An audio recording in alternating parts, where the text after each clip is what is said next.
So Jennifer and Rebecca, I will cede the floor to you if you want to tell the story, your Jewish geography story. Thank you, Micah. So it was the summer of 1994, and I was at BBYO summer programs at Perlman. I did the whole summer of CLA, ILTC, and IC, and it was that transition day between CLA and ILTC. And those of us that were there for both were just hanging out, waiting for all of the new kids to be bussed in. We were actually hanging out behind Cats, which that long ago was actually the smoking section of Perlman Camp. That definitely does not exist anymore. And Rebecca and two other kids were driven up by Rebecca's parents to the camp because they lived in Connecticut, so it didn't make sense to drive to the New York airports to then take the bus. So she showed up with two other friends, Randy and Moshe, and Randy and I had actually been on the March of the Living together earlier that year. So we immediately connected, and he brought Rebecca over, and we're sitting there talking. Maybe 10 minutes had gone by. And the whole time I noticed that Rebecca is staring at my name tag that has my first and last name on it. And I, the 16-year-old cool BBYOer that I was, thought it was just because my name tag looked awesome with all the doodles and stickers that I had amassed over the first 4 weeks.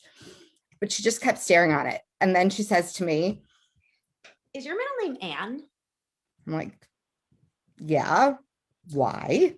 Was your bat mitzvah March 23rd, 1991?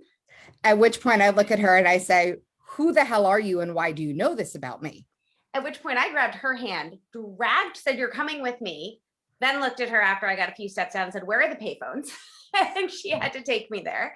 Dragged her to the payphones, called my parents, and was like, "You will never guess who I'm standing with right now." We're like, "Oh," I was like, "Jennifer Ann Niedenberg." To which I said, but it's actually Neidenberg, my maiden name. And so we put Jen on the phone with my parents, whatever. It's a whole thing. So it turns out that way back in 1991, for our bat mitzvahs, which were around the same time, she was in Connecticut, I was in New Jersey. Both of our yarmulkahs came from the same manufacturer in Brooklyn.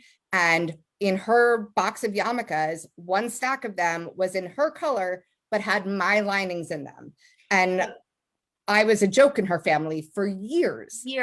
My brother signed my bat mitzvah guest book, Jennifer Ann Neidenberg, still signed in there. Every family holiday after that, we'd sit down to dinner, be like, "Who's missing? Is everybody here?" And it became a running joke. It's like, "No, we're still waiting for Jennifer." There's nobody in my family named Jennifer. She just became like this invisible, imaginary member of my family. But then here we were 3 years later at BBYO camp, and we actually met, and we knew that we had to become best friends, and we have been ever since, 27 years later. Oh my God, I love that. Is the best story ever.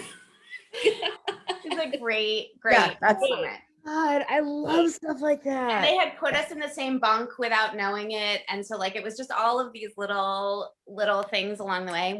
We spent 4 months living in a Jeep together, driving cross country. We've traveled in Europe together. We've done lots and lots of things that best friends do. So cool. So that is so cool. I'm throwing down the gauntlet. Beat that, somebody. Yeah. Top that story. Bring it to me and beat that, because that's pretty.